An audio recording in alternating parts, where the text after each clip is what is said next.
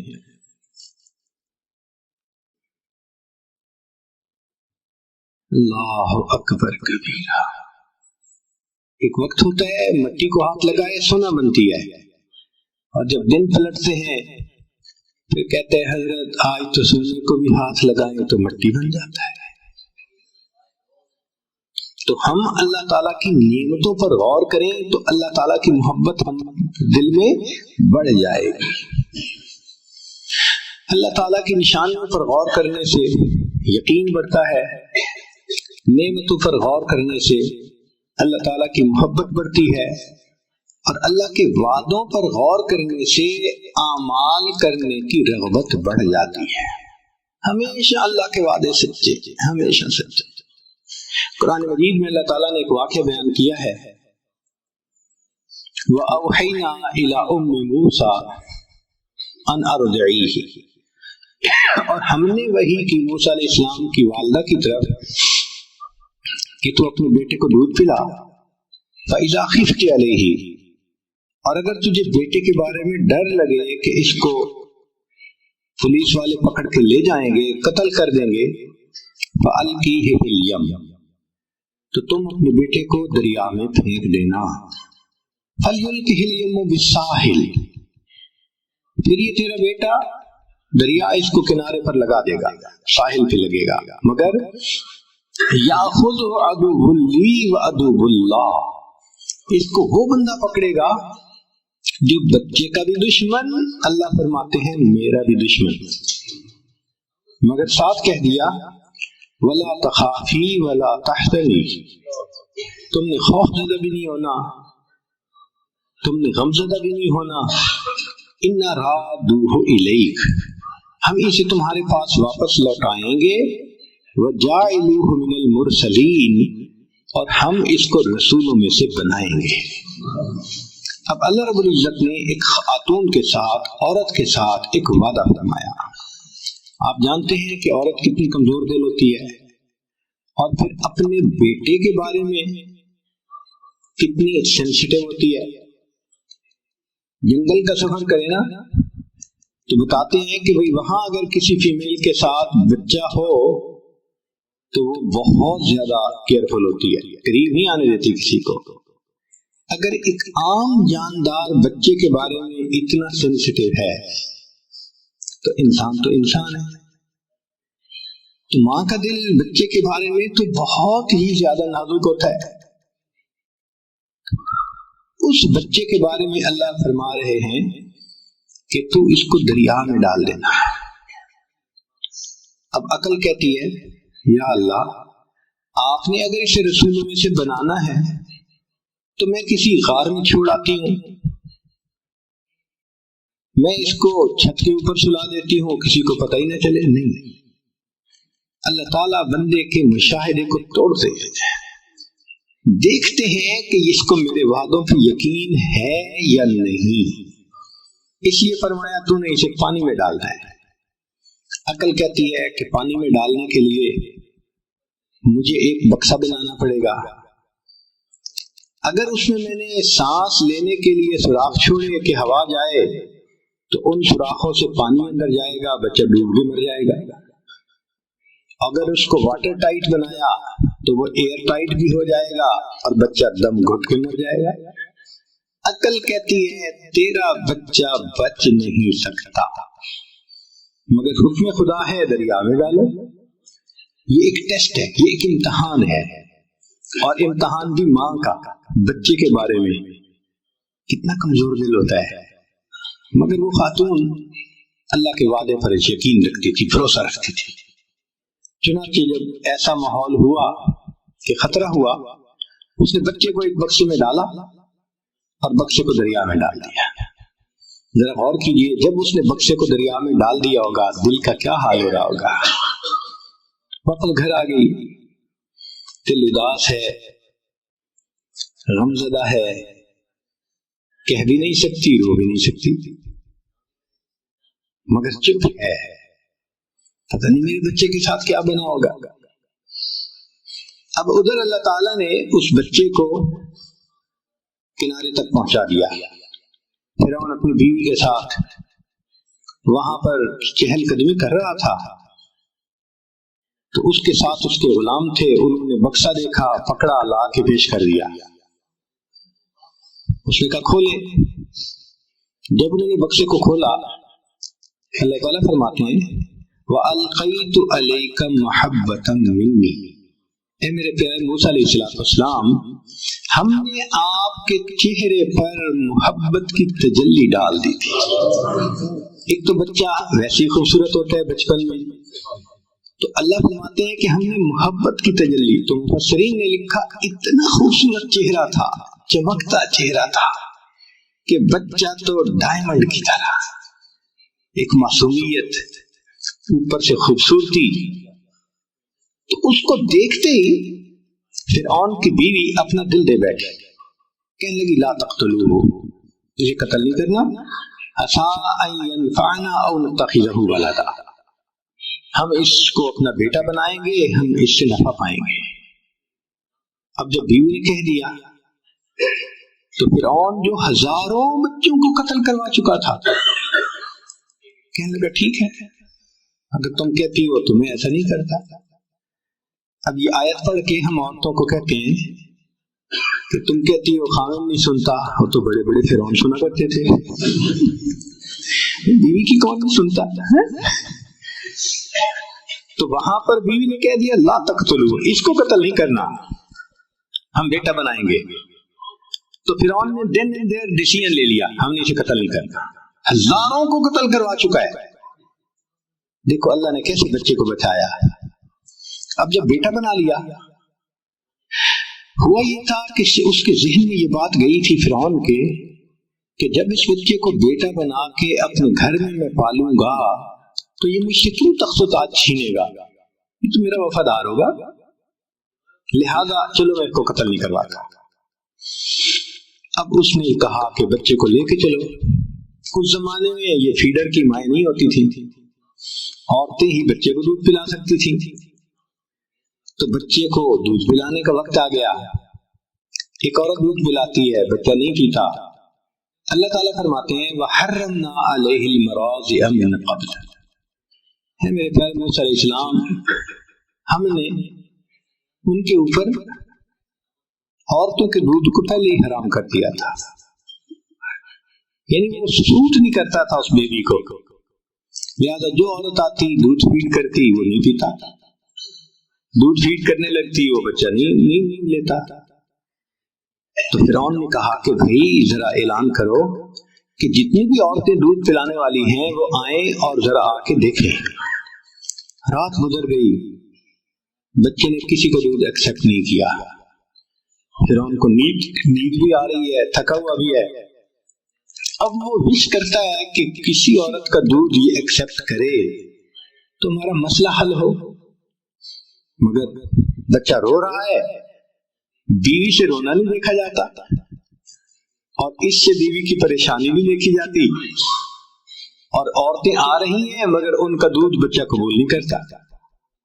ساری رات گزر گئی، اللہ تعالیٰ فرماتے ہیں وَأَصْبَحَ فُؤَادُ أُمِّ مُوسَىٰ فَارِغًا، اور موسیٰ علیہ السلام کی والدہ نے جو رات گزاری بڑے بے-تابی میں، اور اس نے غم زدہ دل کے ساتھ صبح کی، ان قادت لتبدی بہ لولا ان ربطنا علی قلبها، اگر ہم اس کے دل کو گرا نہ دیتے تو وہ تو اپنا راز کھول بیٹھتی۔ کیا مطلب؟ رو لیتی، لوگوں کو پتہ چل جاتا کہ وہ گمشدہ بچہ اسی کا ہے۔ اللہ فرماتے ہیں ہم نے دل کو گرا دے دی، تسلی دے دی، وہ روئی نہیں مگر غمزدہ تو تھی۔ صبح کے بیٹی سے کہنے لگی، موسیٰ علیہ السلام کی جو بہن تھی، لڑکپن میں تھی وہ بھی، بیٹی جاؤ ذرا دیکھو بھائی کس حال میں ہے۔ وہ بچی دوڑی ہوئی گئی اور اس نے جا کے وہاں جو حالات دیکھے کہ ایک عورت دودھ پلانے لگتی ہے، بچہ نہیں قبول کرتا، پھر دوسری دودھ پلاتی ہے، پھر تیسری، ایک لائن لگی ہوئی ہے۔ تو جب اس نے یہ دیکھا تو اس نے فرعون کو کہا هل ادلکم علی اہل بیت یکفلونہ لکم وہم لہ ناصحون، کیا میں تمہیں ایسے گھر والوں کے بارے میں نہ بتاؤں کہ جو اس کی کفالت بھی کریں گے، دودھ بھی پلائیں گے اور بڑے ہمدرد بھی ہوں گے۔ تو فرعون کے دل میں کھٹکا تو ہوا، کیوں یہ کہہ رہی ہے؟ تو اس نے سر کے بالوں سے پکڑا، اے لڑکی تو کیوں کہہ رہی ہے ایسے؟ اس نے کہا جی ہم آپ کی رعایا ہیں، ہم آپ کی خیر خواہی نہیں کریں گے تو کون کرے گا؟ اس نے کہا بات تو ٹھیک ہے، لے آؤ جس کو لاتی ہو۔ موسیٰ علیہ السلام کی بہن دوڑی ہوئی آئی اور آ کے امی چلو چلو بچہ دودھ نہیں پی رہا، تو ماں آ گئی۔ اب جب ماں نے دودھ پلایا تو موسیٰ علیہ السلام نے پینا شروع کر دیا، بچے نے فوراً پینا شروع کر دیا، ایک شور مچ گیا، ایک عورت کا دودھ بچے نے ایکسپٹ کر لیا۔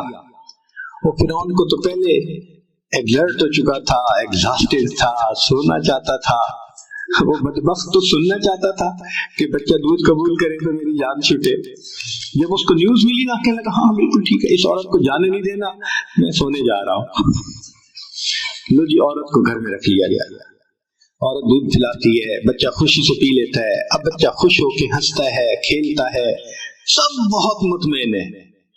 تیسرا دن ہوا تو موسیٰ علیہ السلام کی والدہ نے فرعون سے کہا کہ دیکھو بھائی، اپنا گھونسلہ اپنا کچا ہو یا پکا، میں تو اس محل میں نہیں رہ سکتی، میں تو اپنے گھر واپس جا رہی ہوں.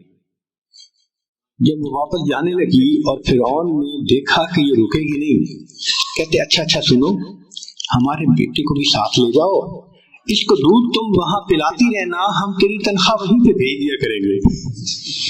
اللہ تعالیٰ قرآن مجید میں فرماتے ہیں فرددناہ الی امہ، ہم نے اسے لوٹا دیا اس کی ماں کی طرف، کئی تقر عینہا، تاکہ اس کی آنکھیں ٹھنڈی ہوں، ولا تحزن، اور وہ غم زدہ نہ ہو، ولتعلم، اور وہ جان لے ان وعد اللہ حق، اللہ کے وعدے سچے ہیں، ولکن اکثرہم لا یعلمون، ہم بندے نہیں سمجھتے، واقعی اللہ کے وعدے تو سچے ہوتے. آپ کہیں گے جی بڑی دور کی مثال ہے، قریب کے زمانے کی مثال دیکھنی ہے تو نبی علیہ السلام کی مثال دیکھ لیجیے. مکہ مکرمہ میں شروع میں کیا حالات تھے؟ جو کلمہ پڑھتا تھا اسی کو مار پڑتی تھی، کسی کے سینے پہ چٹان رکھ دی جاتی تھی، کسی کو ریت پہ گھسیٹا جاتا تھا، کسی کو مارا جاتا تھا. سمیہ رضی اللہ عنہ کی ایک ٹانگ کو ایک اونٹ کے ساتھ رسے سے باندھا، دوسری ٹانگ کو دوسرے اونٹ سے، اور دونوں اونٹوں کو مخالف سمت میں انہوں نے بھگایا، اور ان کی پوری باڈی جو تھی وہ درمیان میں سے شیئر آف ہو گئی. ایسی تکلیفیں ان کو دیتے تھے. خود نبی علیہ السلام مسجد میں نماز پڑھ رہے ہیں، اونٹ کی اوجڑی گندگی سے بھری ہوئی اوپر ڈال دی، اتنی وزنی تھی کہ نبی علیہ السلام اٹھ نہیں سکتے تھے. پتہ چلا تو سیدہ فاطمہ زہرا آئی، بیٹی آئی، جو بھی تھی سیدہ زینب شاید تھی، تو انہوں نے آ کے اس کو ہٹایا، تب نبی علیہ السلام نے اٹھ کر دوبارہ نماز مکمل کی.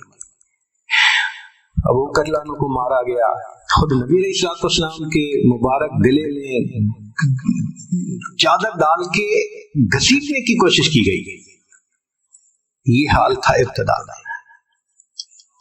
کنڈی دے کے کلمے کی تعلیم کر رہے تھے، اور اس پر بھی ابو جہل نے بیٹھ کے پروگرام بنایا کہ ان کو قتل کرو، جان چھڑاؤ.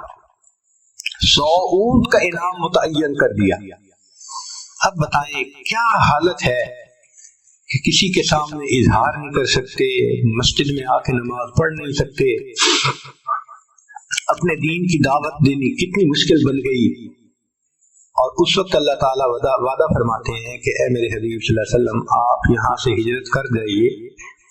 ان الذی فرض علیک القرآن لرادک الی معاد، جس ذات نے آپ پہ قرآن کو نازل کیا وہ آپ کو دوبارہ اسی جگہ پر واپس لوٹائے گا. یقین نہیں آتا آنکھوں کو، عقل سوچنے سے عاجز ہے. جہاں ہر گھر میں دشمن ہیں، اپنے دشمن بن گئے ہیں اور جان کے پیاسے بن گئے ہیں، یہاں اللہ فرماتے ہیں کہ ہم تمہیں لوٹائیں گے. تو اللہ کے حبیب صلی اللہ علیہ وسلم نے ہجرت کا ارادہ کر لیا اور بیت اللہ پر آخری نظر ڈالی، اور بیت اللہ پر نظر ڈالتے ہوئے محبوب صلی اللہ علیہ وسلم کی آنکھوں میں آنسو تھے. فرمایا بیت اللہ، میں تجھے کبھی نہ چھوڑتا، اس شہر کے لوگ مجھے یہاں رہنے نہیں دیتے. آنسوں کے ساتھ آپ صلی اللہ علیہ وسلم رخصت ہوئے اور مدینہ طیبہ آئے. اب کافروں کو اپنی طاقت پہ اتنا ناز تھا کہ وہ چپ کر کے بیٹھ جاتے، بھئی چلو یہ مخالف تھے چلے گئے، مکہ خالی ہو گیا. نہیں، وہ 400 کلومیٹر دور پھر لڑنے کے لیے آ گئے، اتنا ان کو طاقت میں ناز تھا. پھر اللہ تعالیٰ کی شان دیکھیں، چند سال گزرے کہ بالآخر ہجرت کے 10 سال کیا ہوا، نبی علیہ السلام فاتح مکہ بن کر مکہ مکرمہ میں داخل ہو رہے ہیں اور فرماتے ہیں الحمدللہ وحدہ، سب تعریفیں اللہ کے لیے ہیں. نصر عبدہ، اس نے اپنے بندے کی مدد کی، وحزم الاحزاب وحدہ، اور اس ایک اللہ نے سب کو شکست عطا فرمائی. اللہ نے فاتح بنا کر واپس لوٹا دیا. اللہ کے وعدے سچے. تو اللہ تعالیٰ کے وعدوں پر غور کریں تو انسان کے دل میں عمل کرنے کا جذبہ بڑھ جاتا ہے. پھر اللہ تعالیٰ کی وعیدوں پر غور کریں تو خوف خدا زیادہ ہو جاتا ہے. اللہ تعالیٰ کی وعیدیں یعنی اللہ تعالیٰ نے جو اپنے عذاب کے بارے میں بتایا ہے نا کہ جو انسان گناہ کرے گا تو میرا ایسے عذاب آئے گا, اس پہ غور کرے. ہم نے اپنی زندگی میں دیکھا ہے جس کو شراب کی عادت پڑی اس کی زندگی میں بربادی آنکھوں سے دیکھی. جس بندے کو زنا کی عادت پڑی وہ مختلف بیماریوں کا لازمن مجموعہ بنا. حدیث پاک میں آتا ہے جو زنا کرتا ہے اس کی عمر گھٹا دی جاتی ہے. تو جس نے گناہ کا راستہ اختیار کیا بالآخر برباد ہوئے, دنیا کی بھی ذلت آخرت کی بھی ذلت. تو اللہ تعالیٰ کی وعیدوں پر غور کرے. اللہ اکبر کبیرہ. ایک واقعہ میں آپ کو سناتا ہوں, بات مکمل کرتا ہوں.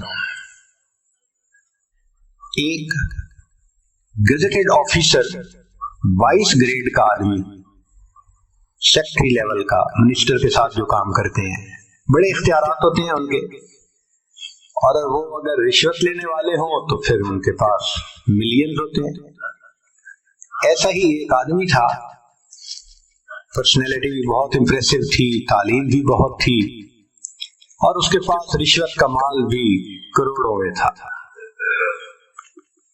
اس نے اپنا گھر بنایا ایک کالونی میں, قدرتاً مسجد بالکل قریب تھی. جب وہ شفٹ ہو گیا تو رویا ہوا تھا, تو مسجد میں فجر کی اذان ہوئی,